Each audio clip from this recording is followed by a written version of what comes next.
अस्सलाम वालेकुम। 6th class आपका लेक्चर नंबर 17 है। 8.3 एक्सरसाइज का क्वेश्चन नंबर 3 और 4 का फर्स्ट एंड सेकंड पार्ट करेंगे। अभी ये क्वेश्चन नंबर 3 है।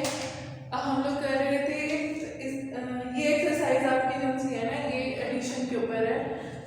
Addition of variables, addition of algebra. ठीक है, आप लोगों को बताया गया था अलजेब्रा के इसके मैंने बताया था कि हम लोगों ने जब अलजेब्रा में ऐड करना होता है तो हम क्या देखते हैं, हम सेम जो इसके सेम लाइक टर्म्स को देखते हैं, सेम वेरिएबल्स देखते हैं कि कौन से वेरिएबल सेम है।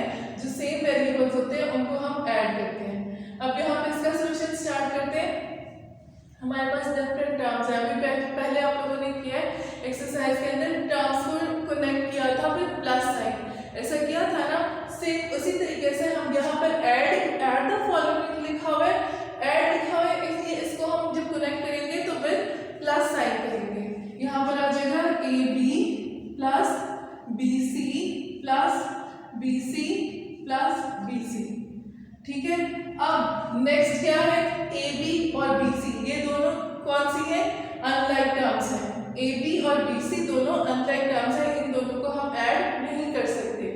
इसके वेरिएबल सेम है, इसके वेरिएबल सेम है, इसके वेरिएबल सेम है, ये तीनों के वेरिएबल सेम है, ये तीनों जो सी है लाइक टर्म है, तो इसको हम ऐड कर सकते हैं। तो ऐड करने के लिए क्या करते हैं, जिस टर्म को हम ऐड करना होता है उसके लिए क्या करते हैं कि उसके जो कोएफिशिएंट होते हैं उनको हम प्लस करते हैं। कोएफिशिएंट नंबर होते हैं, ठीक है, और वो multiply factor of a variable, उसको हम कोएफिशिएंट कहते हैं। ये सारी डेफिनेशन आपको मैंने करवाई है।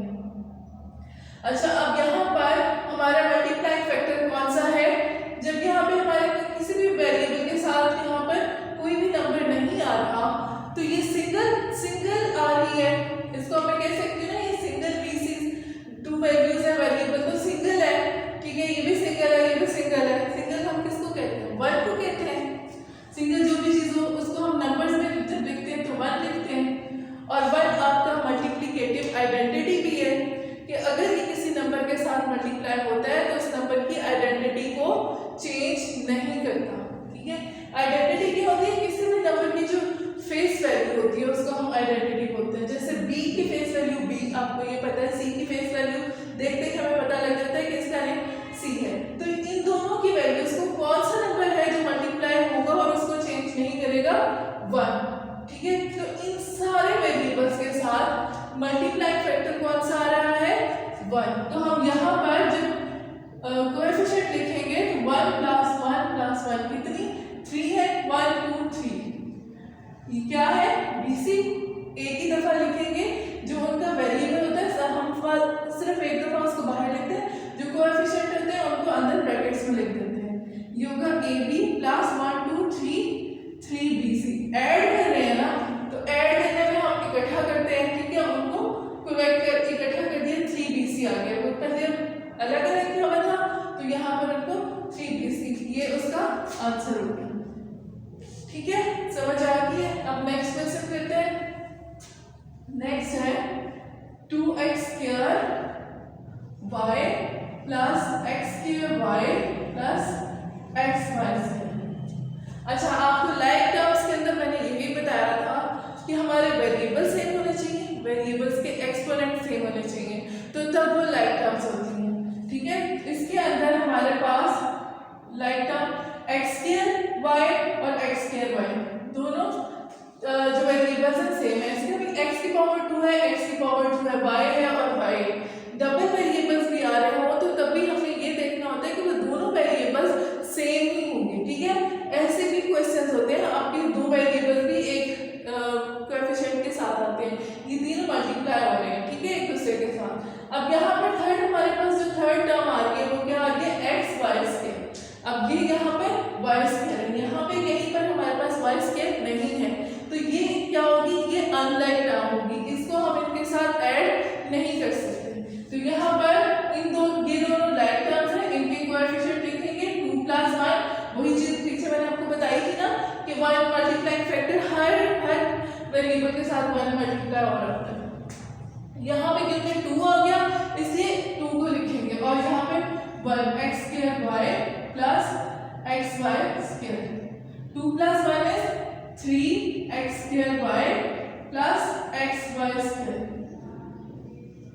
अलजेब्रा में जो कैलकुलेशन है वो बहुत ईजी है।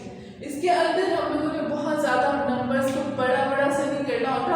इसमें हमें सिर्फ देखने होते हैं कि वेरिएबल्स अगर सेम वेरिएबल्स हैं तो उनको ऐड कर लेंगे और अगर नहीं है तो उसको एज इट इज लिख देंगे। ठीक है, अब यहाँ पे थर्ड क्वेश्चन देखते हैं। थर्ड क्वेश्चन है 6m³ plus 2m² plus 1 plus 3m²।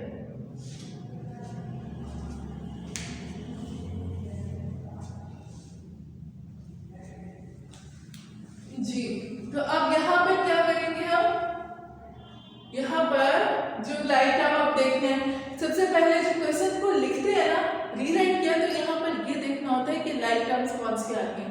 6m³ है, 6m³ के साथ कोई और m³ आ रही है? नहीं आ रही है, तो ये सिंगल यहाँ पे लिखा रहेगा।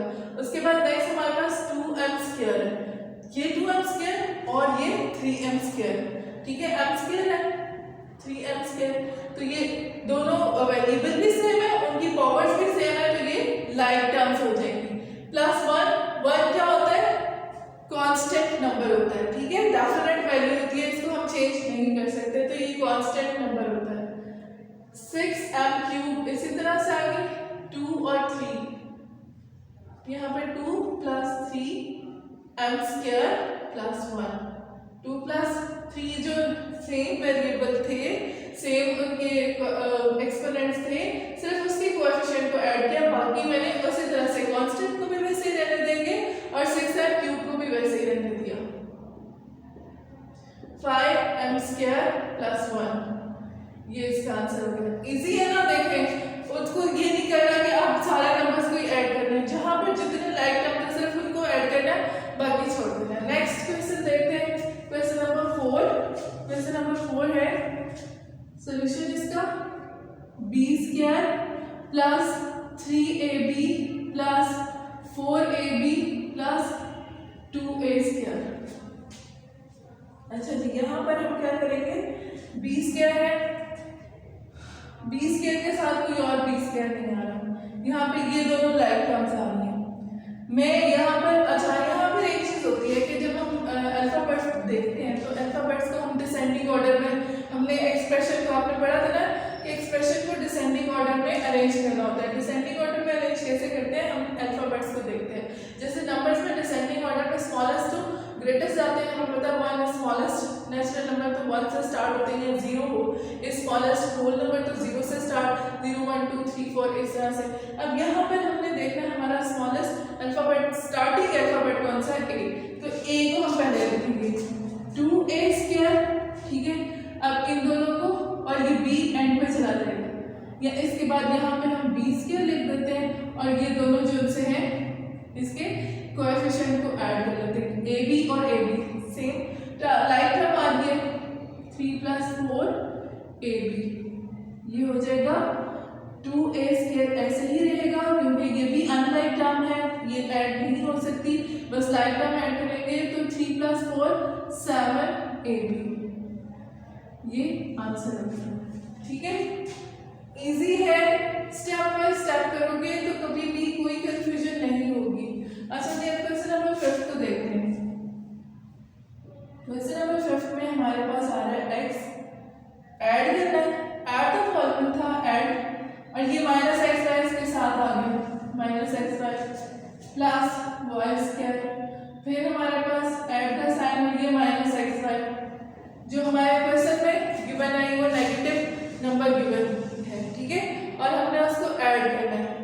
अब जब नेगेटिव नंबर होता है, मैंने आपको बताया था कि पॉजिटिव के साथ हम साइन नहीं लगाते, हमें ये पता होता है कि ये पॉजिटिव ही टीचर है, लेकिन जो नेगेटिव होता है ना उसके साथ हमें साइन लाजमी लगाना होता है, ये बताने के लिए कि ये नेगेटिव है।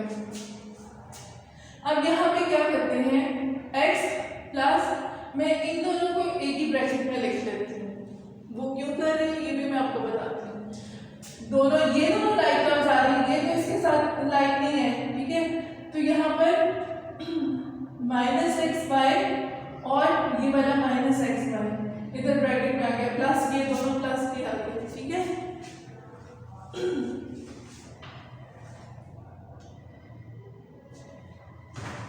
यहाँ पे ये x² है, है, ये एक्स स्क्वायर है और ये वाला प्लस वाई स्क्वायर हमने यहाँ पे लिख दिया। इन दोनों के लाइक, ये दोनों लाइक टर्म्स थी, दोनों नेगेटिव थे, इसलिए मैंने इनको ब्रैकेट में लिख दिया। इनके कोएफिशिएंट हम ऐड कर लेंगे, सेम साइन आ रहे हैं ना, जब साइन सेम होते हैं तो क्या करते हैं, ऐड करते हैं। तो इनके जो कोएफिशिएंट है -1, ठीक है, एक्स स्क्वायर मैंने बाहर लिख दिया प्लस वाई स्क्वायर, ये क्या हो जाता है एक्स स्क्वायर प्लस -1 और -2 नंबर ऐड होंगे, साइन वही सेम साइन इनके साथ आ जाएगा, -2 x y plus y square. अब ये माइनस इस प्लस के साथ मिलके क्या हो जाएगा, माइनस हो जाएगा, -2 x y plus y square, ये आंसर हो गया। ठीक है, समझ आइए। जो दोनों लाइक टर्म्स थी उनको मैंने ब्रैकेट में, क्योंकि दोनों नेगेटिव इंटीजर थे इसलिए उनको मैंने ब्रैकेट में लिख दिया। ब्रैकेट में लिख के उनके जो कोएफिशिएंट है सेम साइन आ रहे थे तो उनको ऐड कर लिया, ऐड किया तो प्लस के साथ मिलके माइनस हो गया। ठीक है, नेक्स्ट क्वेश्चन नंबर 6 देखते हैं। P plus -2Q plus -R plus -Q bracket में। अब यहाँ पे हमारे पास 3 नेगेटिव इंटीजर आ रहे हैं और उनमें से सिर्फ 2 जो सी है वो लाइक टर्म्स है, बाकी डिफरेंट है। अब यहाँ पे इनको अरेंज कर लेते हैं, प्लस -2Q और -Q, इनको ब्रैकेट में अंदर कर लिया और ये प्लस और माइनस मिलके -R हो गए, इसको मैंने यहाँ पे लिख दिया। ये इसके साथ मल्टीप्लाई हो गया ना, प्लस माइनस हो गया। अच्छा जी, अब यहाँ पे P प्लस, इनके भी मल्टीप्लाई फैक्टर हमने इकट्ठे कर लेने हैं, 2 - 1, ये -2 और -1, Q और -R, यहाँ पर हो जाएगा P और 2 और 1 3 हो जाता है, सेम साइन है, ऐड होंगे, -3 ये प्लस -3Q और -R, ये इसका आंसर। ठीक है, ये 6 क्वेश्चन आपको करवा दिए हैं। इसके बाद आप क्वेश्चन नंबर 4 का फर्स्ट और सेकंड पार्ट करवाना है, वो भी मैं आपको करवा देती हूँ। Question number 4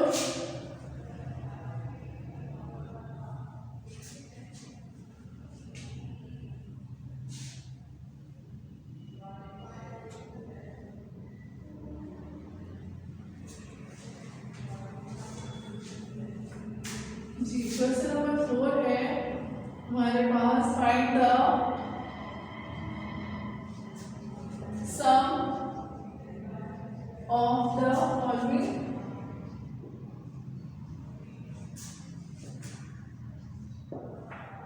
following algebraic expression.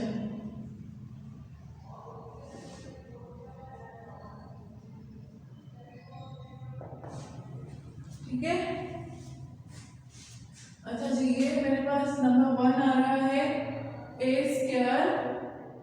Plus 2ab plus b²। Second expression है a² -2ab प्लस b²। और थर्ड एक्सप्रेशन मेरे पास आ रही है a² -ab b²। जी, अब यहाँ पर ये क्वेश्चन हम लोग करते हैं, इसके अंदर क्या रहेगा, find the sum of the following algebraic expression. हमने अलजेब्रिक एक्सप्रेशन का सम फाइंड करना है। जी, तो यहाँ पर हम लोगों ने सॉल्यूशन इसका स्टार्ट करते हैं। अच्छा, इसका ना मेथड 1 और मेथड 2 है। ठीक है, एक मेथड 1 है और मेथड 1 है रो वाइज। ठीक है,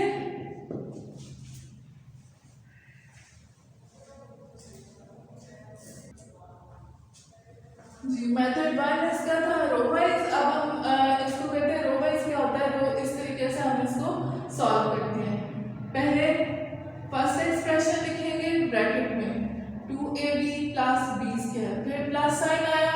सेकेंड एक्सप्रेशन लिखी a² -2ab प्लस b², फिर थर्ड एक्सप्रेशन लिखी a² -ab b²।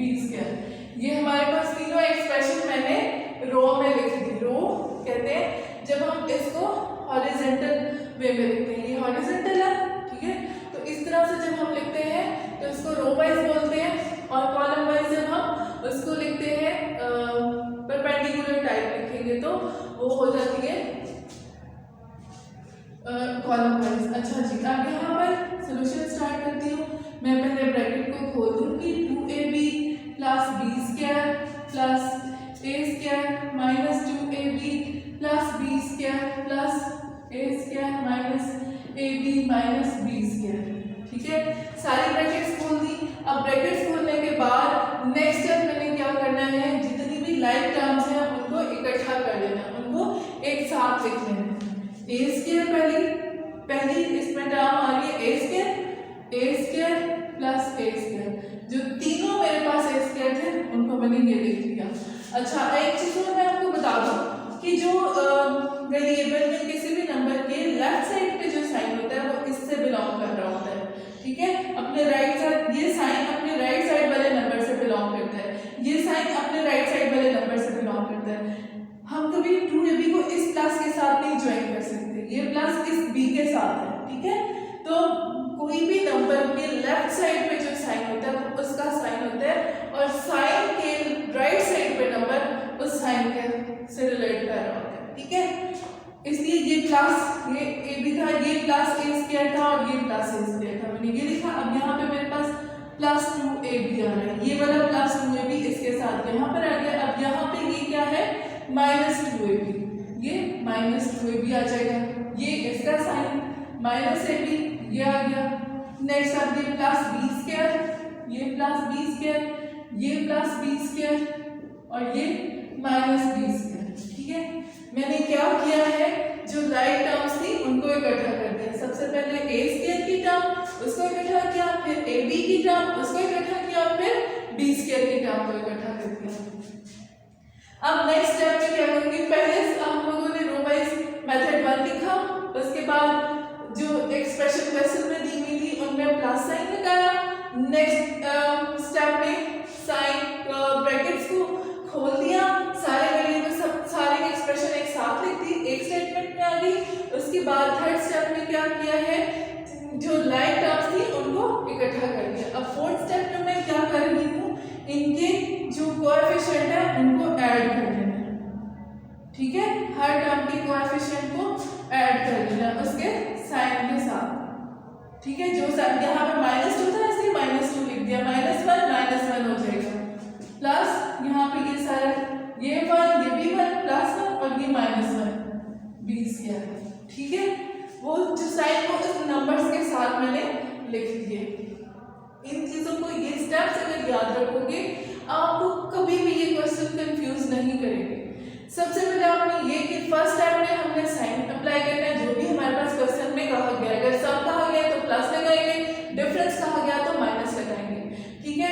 उसके बाद हमने ब्रैकेट्स खोल देनी है, ब्रैकेट्स खोल के लाइक टर्म्स को विद इट साइन हमने इकट्ठा करना है, उनके कोएफिशिएंट को लिखना और ऐड कर देना है, बहुत इजी हो जाएगा। यहाँ पर ये हो जाएगा 3a स्क्वायर माइनस ये 2 माइनस 2 0 हो जाता है, ये माइनस प्लस से मिलके -1ab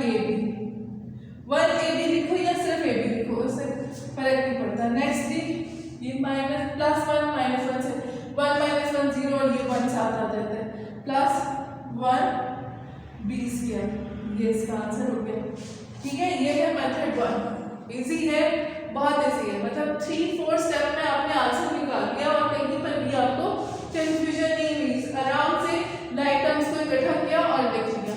मेथड 1 जो है वो ज्यादा मिस्टेक से बचाता है, ठीक है। मेथड 2 देखते हैं। अब मेथड 2 क्या है जी, मेथड 2 के अंदर हम क्या करते हैं, कॉलम वाइज लिखेंगे। मेथड 2 कॉलम वाइज, ठीक है। अब यहाँ पर फर्स्ट एक्सप्रेशन है a plus 2ab plus b square, second expression a square minus 2ab plus b square, third expression a square minus ab minus b square. यहाँ पर इन सब के साथ हमें पता है कि 1 आ रहा है, इसका मल्टीप्लाइंग फैक्टर, जब हम इनको कॉलम वाइज। अब ये फर्स्ट कॉलम है, ये सेकंड कॉलम है, ये थर्ड कॉलम है। फर्स्ट कॉलम में मेरे पास ए स्क्वायर आ रहा था, तो नीचे मैंने सारे ए स्क्वायर वाली वैल्यूज लिखी। सेकंड कॉलम 2ab का था, तो उसके नीचे ab वाली सारी वैल्यूज आ गई। थर्ड कॉलम b स्क्वायर का था, तो उसके नीचे b वाली सारी वैल्यूज आ गई, b स्क्वायर वाली। अब यहाँ पर इन तीनों को हम ऐड कर लेंगे, 1 + 1 + 1 3a स्क्वायर। यहाँ पे 2 -2 और -1 सेम साइन है, ऐड हो जाते हैं। 3 में से 2 माइनस किया 1 आ जाता है। उसके अलावा हम ये भी कर सकते हैं कि +2ab को -2ab से कटिंग किया, यहाँ पे आ गया -ab। प्लस b स्क्वायर को -b स्क्वायर से कटिंग किया और प्लस b स्क्वायर आ गया। ये आंसर है, ठीक है। ये मेथड 2 था। अब क्वेश्चन नंबर 2 आप लोगों ने खुद करना है, ठीक है, ओके।